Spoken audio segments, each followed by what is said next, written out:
Сәлеметсіз бе, қош келдіңіз. Аты жөніңіз кім? Жақсы.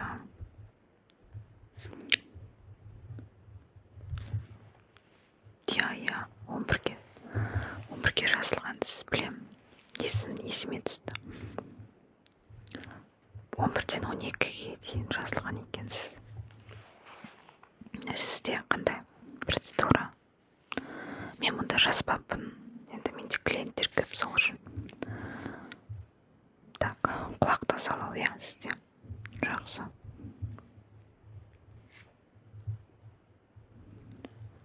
Инстаграмнан көрген шығарсыз. Бізде өте көп процедуралар бар. Жалпы кез келген адамны денсаулығына жақсы әсер ететін, стресстен арылтатын әртүрлі процедуралар бар. Қолыңыз бос кезде қарап көрсеңіз болады. Жарайды, келіңіз, жайғасыңыз. Мұнда қоя салайын. Келіңіз.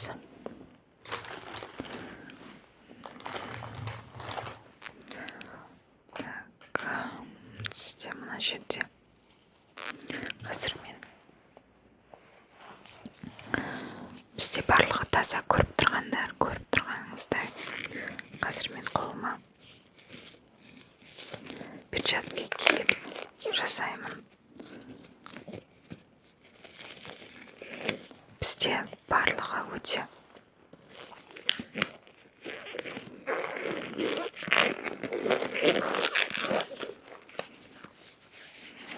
таза.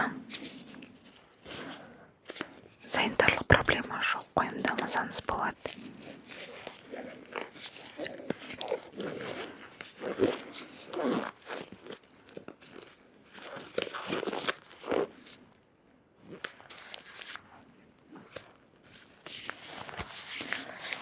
Так, жарайды. Сізде шашыңызды буып тастайық. Бізге қалай ыңғайлы? Буған елде жинаған қалай ыңғайлы?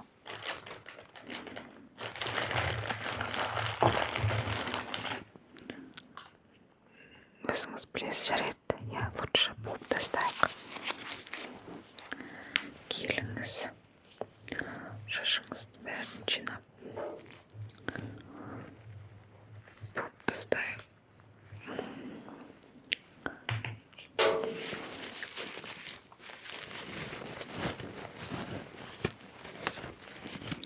Мынандай медициналық қалпақша кигізем. Шашыңызға тиіп кетпес үшін, жарай ма?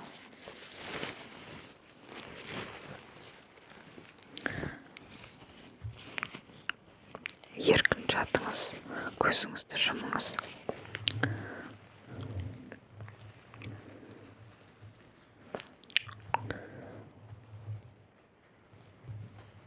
Шаштарыңызды жирен болды. Так, жарайды.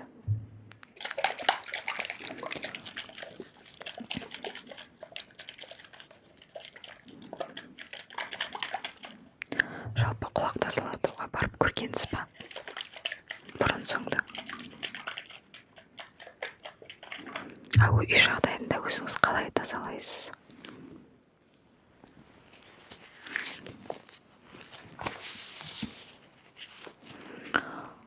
Жақсы, түсіндім. Жарайды. Онда бастайық.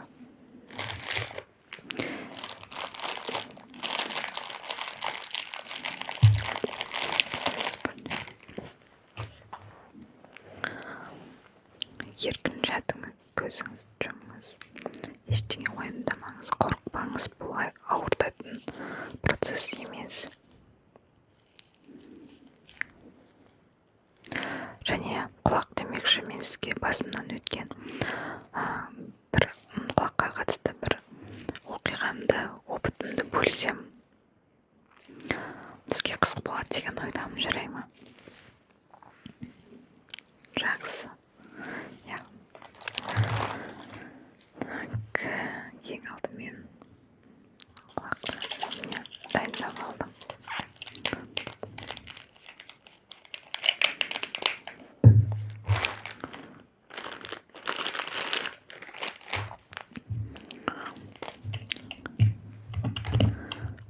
дауыңыз әдемі екен.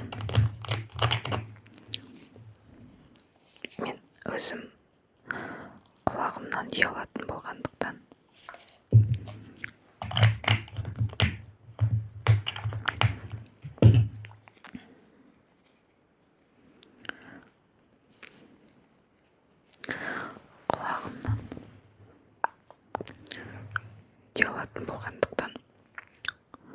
адамдардың құлағына бірінші қараймын.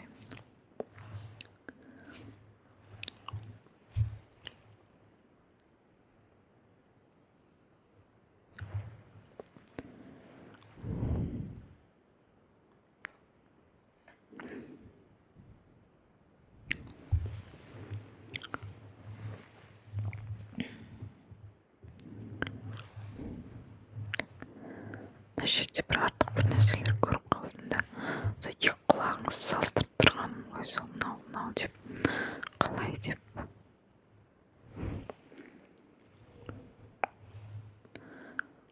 Бұл жағып жатқаным обезболивающий ғой. Қорып кетпеңіз обезболивающий дегенге. Жалпы енді ішінде бір тазалаған кезде жан-жағына бір кейбір адамдарды бір раздражать етуі мүмкін. Соған қарсы қауіпсіздік бір несі шарасы ретінде.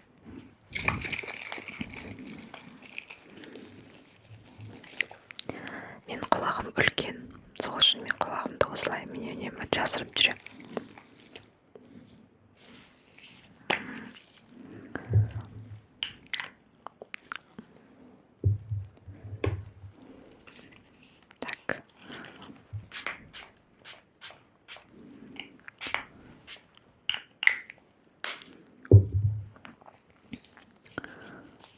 Осылай жасау керек процедуралар. Қорқып кетпеңіз, көзіңізге де тиіп кетті кішкене.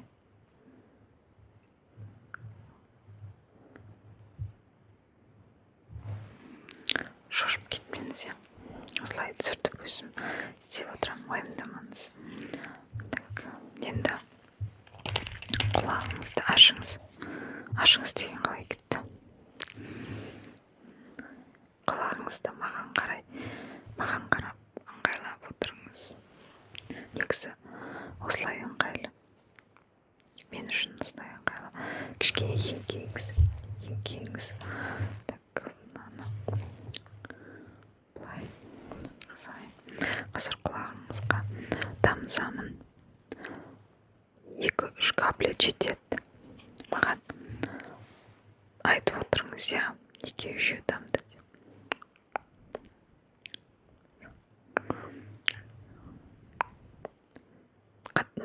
Тиіп жатыр ма? Сезініп жатырсыз ба?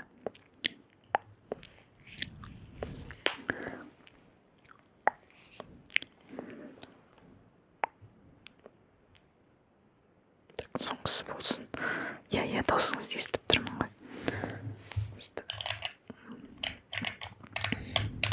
Мынаны бір шайқап алайын, шайқап отыру керек осылай. Енді осылай мына құлақпен бірінші жұмыс істеп аламыз, себебі мына құлақ ауысатын болсақ, қазір екеуі былай ішінде төгіліп кетеді. Енді бір 10 минуттай күтеміз. Оған дейін мен сізге екінші құлағыңызға дайындай беремін. 10 минут ішінде сіздің құлағыңыздағы артық заттар, мусорлардың барлығын жібітеді, және біз оны қазір тазалап аламыз.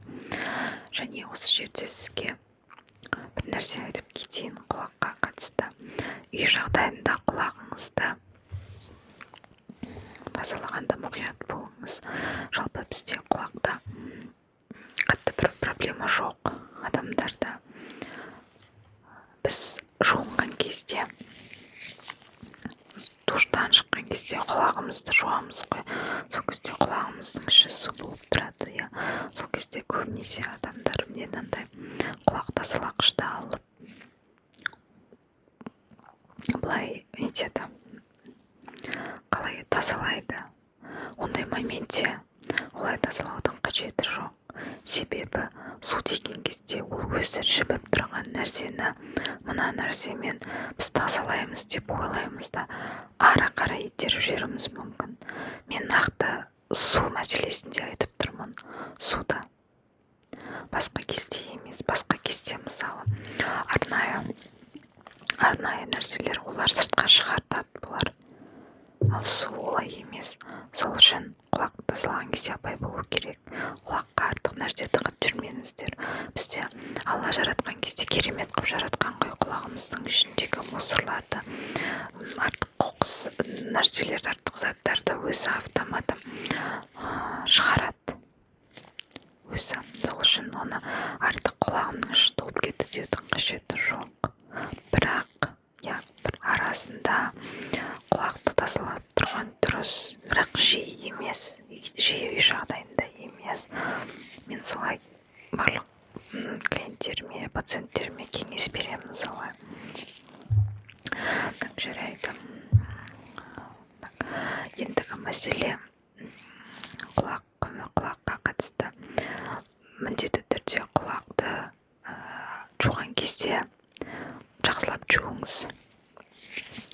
Былай құлақтың міне мына жерін бәрін жақсылап, ішін, сыртын, жан-жағын бәрін шұқылап тұрып жуу керек.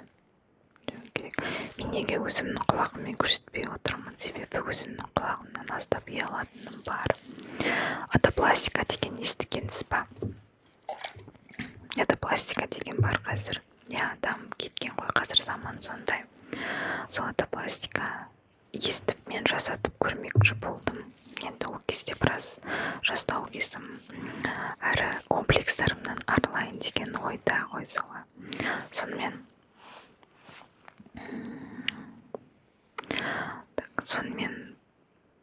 ол атопластиканы жасаған кезде сізге былай жасайды. Мына құлақтың жоғары жағы қалқиған жағын алып, кәдімгі нит бар ғой, жіп, медициналық нит, соны салып, бірінші обезболивать етіп алады, соны салып, сосын артқа қарай тартып және солай байлап қояды. Солай сіздің құлағыңыз міне былай қалқиып тұрса, соны былай істеп береді. Маған солай істеп берді. Әрине, мен ол құлақта істегенге өте қатты қуандым, өйткені ол менің комплексім болғандықтан. Сонымен мен 3 жылдай солай жүрдім. Және 3 жылдан кейін құлағым менің қатты қышып, қызарып, воспаление болғандықтан алып тастауға тура келді. 3 жылда, бірақ мен өте керемет сезіндім өзімді. Шашымды жинағанда да өзімді әдемі, барлық киіммен де жарасып тұр. Деп барлығын солай керемет болды, шынымды айтсам. Бірақ енді амал жоқ, воспаление болғандықтан оны алып тастаттым. Ол кейбір адамдарда солай құлаққа сіңіп кетеді, бітіп кетеді. Кейбір адамдарда ол мысалы 10 жылға дейін жарауы мүмкін деп айтқан маған. Менің бір құлағымда проблема болды, екінші құлағым мүлде проблема болған жоқ. Сонымен мен біреуін алдыртқан соң енді екіншісінде қалдырмаймын ғой. Екіншісінде алдырттым және алдырту өте қиын болды, өте қан ағып.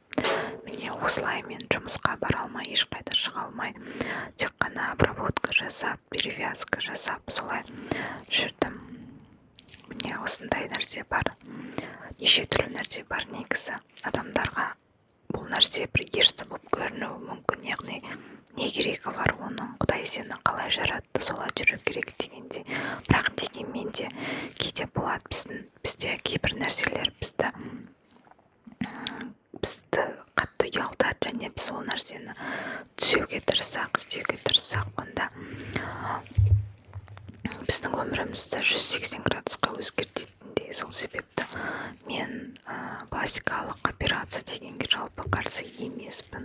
Бірақ әр нәрсе өз деңгейінде болу керек.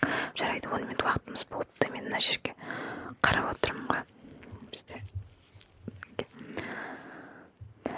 енді қазір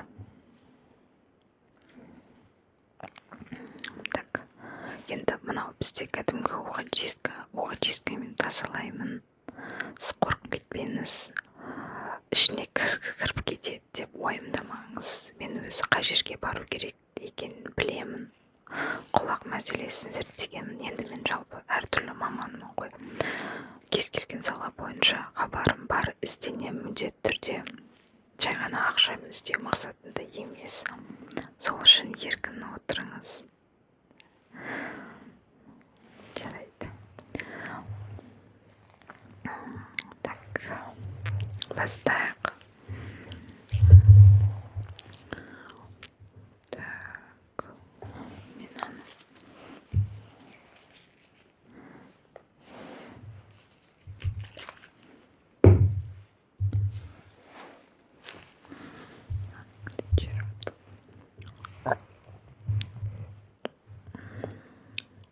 қорықпаңыз, еркін отырыңыз.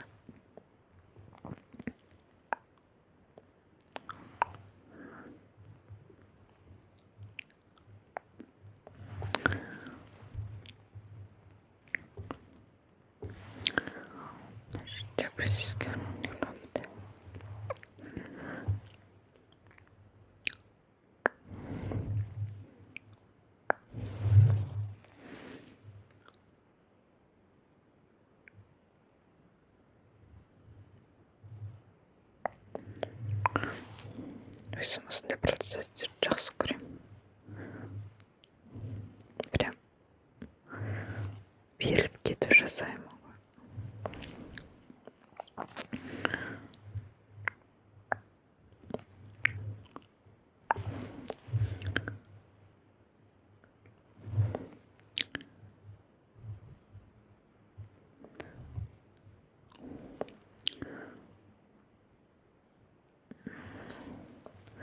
Қатты қиын емес. Мен енді медициналық білімім жоқ болғандықтан ондай өте үлкен жауапты процедураларды жасамаймын.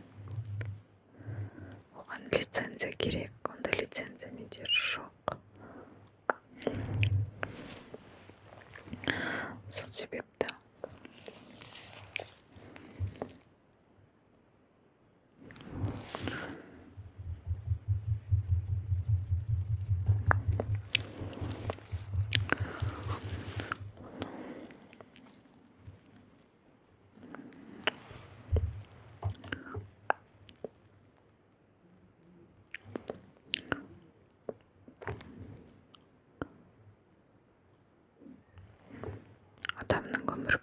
адамның өмір бойы құлағы мен мұрны өседі деген рас сияқты. Қалай ойлайсыз? Себебі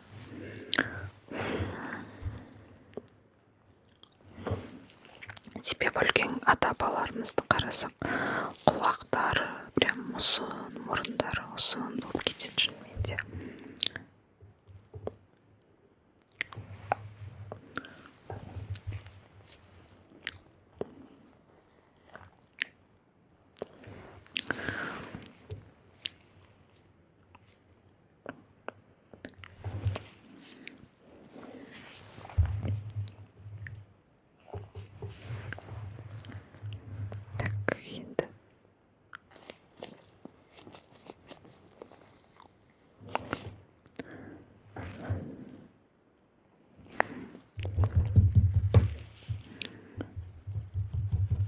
Басқасын ауыстырайын.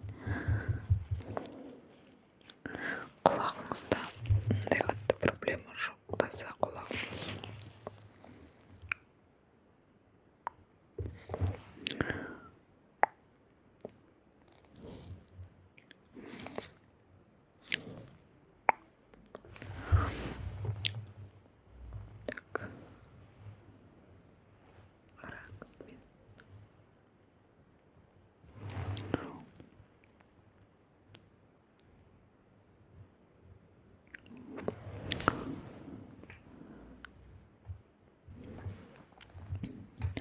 Құлағыңыз жақсы, состояниесі жақсы, ондай қатты ластанбаған. Жаңа 10 минутта сізге айтпақшы ескертпеппін ғой, бірақ әңгіме айтып отырып байқаған шығарсыз, құлағыңыздың іші қайнаған сияқты, бір сезілген шығар, иә, бір нәрселер бір жыбырлап жатқан сияқты болды ма? Жарай, демек болса, онда жібу процесі болды онда. Так, енді тағы да айналасына сеуіп жіберейін. Көзіңіз жұмыңыз тағы сізге қарай шашырап кетеді.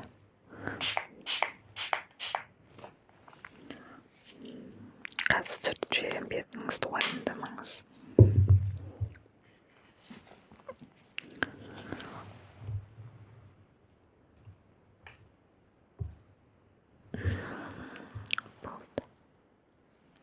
Так, енді екінші құлағыңызға көшеміз.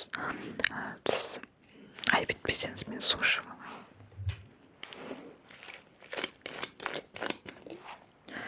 Мен күніне 1,5 литр су ішуім керек, сол үшін кез келген уақытта ішуге тура келеді. Әйтпесем күннің қалай өткенін білмей қалам.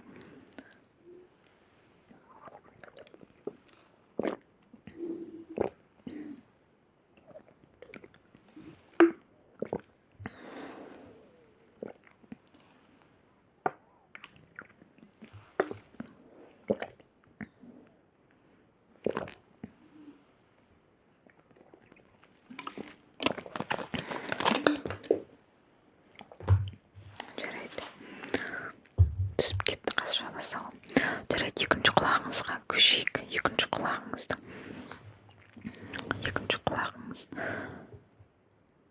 Жарайды, күте тұр дейсіз ба? Жарайды. Біреу сонда қалды ма?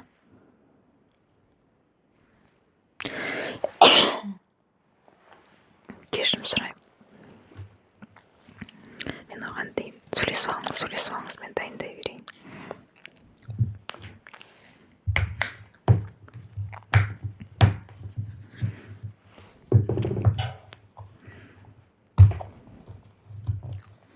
Не дейсіз?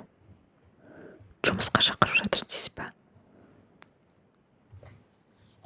Сіз бүгін демалыс емес па? Демалыс алып келген жоқсыз ба не?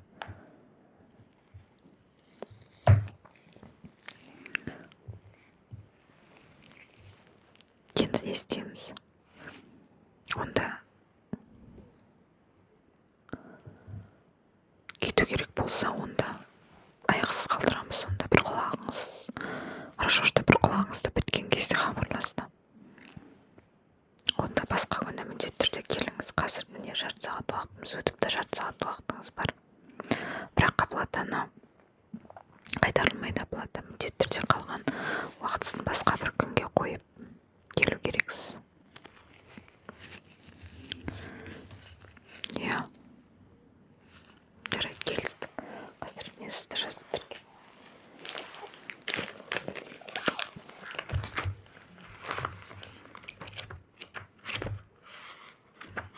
Жаңағы жазған бетім қайда еді?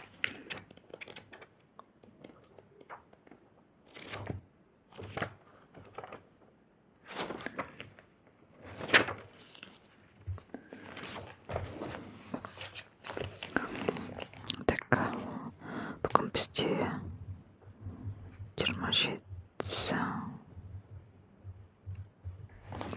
27-сі, так, календарь, телефоным қайда?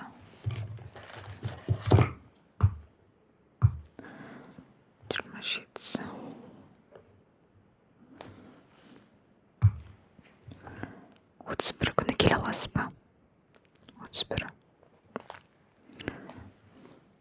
31 күнде менде 1-2 ғана пациент бар. Келе аласыз ба? Жарайды. 31 күні сағат 2-де деп жазып қоямыз сізді.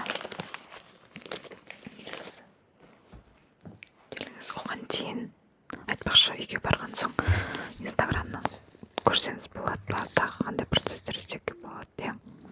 Соны көріп жазсаңыз болады, маған кез келген